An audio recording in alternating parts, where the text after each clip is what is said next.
Président, merci un des plus beaux métiers du monde parce que c'est d'éveiller les consciences critiques. Je voudrais remercier M. Hitler de nous avoir aidé, d'avoir contribué en tout cas à remplir cette mission aujourd'hui. Vous pouvez revenir pour conclure. Merci. Merci.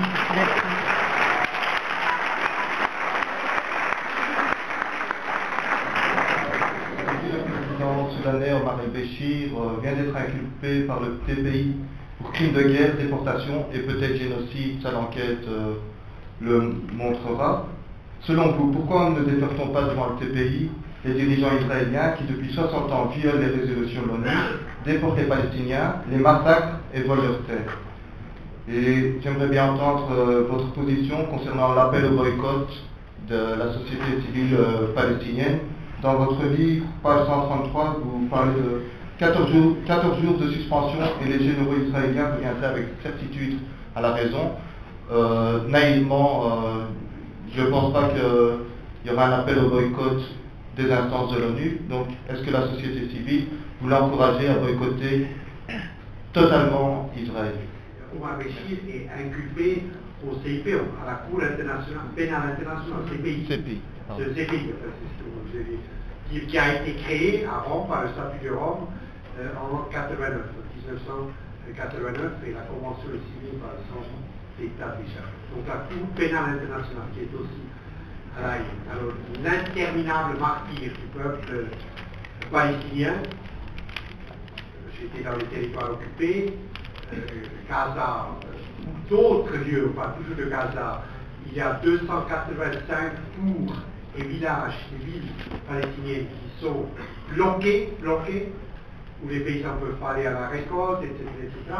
Et évidemment, une punition collective qui est condamnée par le droit international humanitaire, la 4e Convention de Genève, comme par le droit international public. Et en même temps, est une violation des droits de l'homme. Vous savez qu'il y a 3 types de droits internationaux: droits de l'homme, droit international conventionnel et le droit international humanitaire. Les 3 droits, les 3 systèmes normatifs sont piétinés par la force occupante israélienne. Je dis toujours à l'Israël, il y a une opposition extraordinaire, qui est complètement ignorée par l'Europe. Warshawski, Ilan Pappé, Gideon Levy, pour prendre ceux que je connais bien, même des gens, moi je suis de gauche, il y a une organisation qui s'appelle Rabbis for Human Rights, qui ont des idées à coucher dehors, Arif Grossman, et ces rabbins de droite pour les droits humains, Rabbis for Human Rights, plus d'une centaine, sont devant les barrages, engueulent les soldats russes qui parlent aucune langue que le russe, quand ils humilient les femmes palestiniennes, etc. Donc il y a un noyau oppositionnel en Israël qui est totalement, parce que l'Union européenne est devenue, c'est des mercenaires des États-Unis, c'est effrayant, Solana, les camarades socialistes, bref. Non, c'est vrai, je pouvais vous donner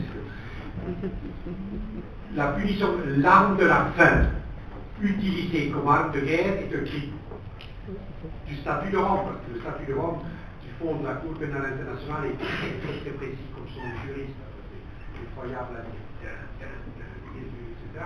Les droits contre l'humanité et les droits des crimes de guerre sont vraiment définis d'une façon très. L'accord de libre-échange, l'Union européenne fait beaucoup d'accords de libre-échange, et la raison, avec le Maroc, etc. L'accord de libre-échange avec Israël de juin 1999.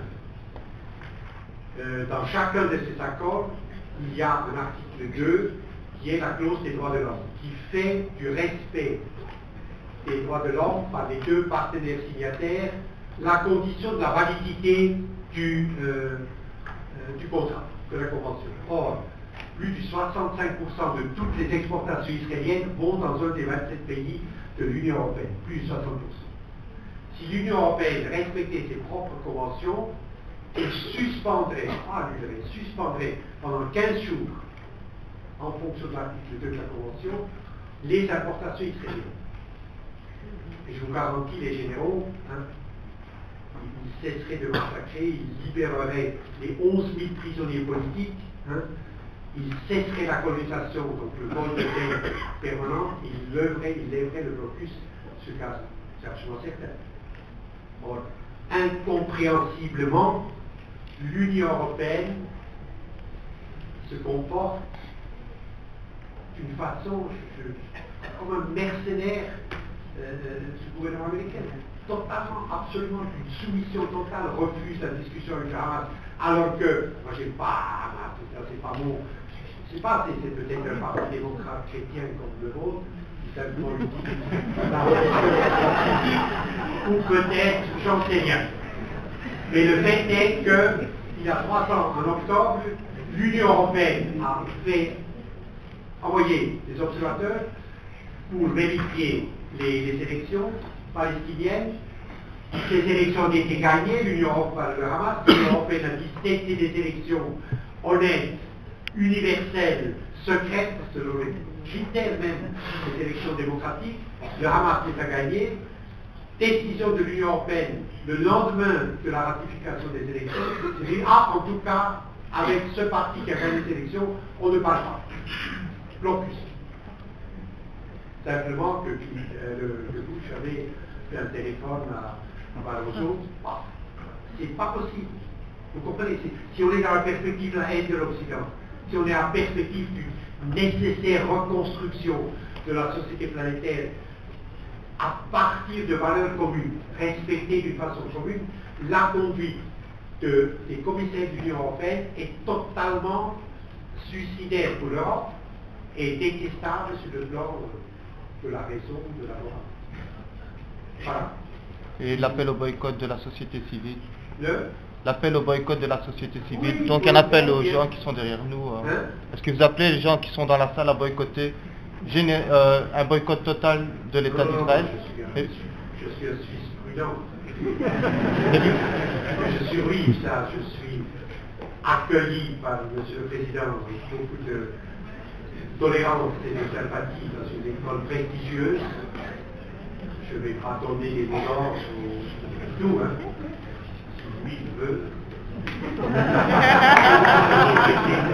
Mais c'est évidemment, personnellement, une chose très bonne. Si le conservateur refuse d'acheter des oranges de Jacques dans la situation, évidemment, ça tombe.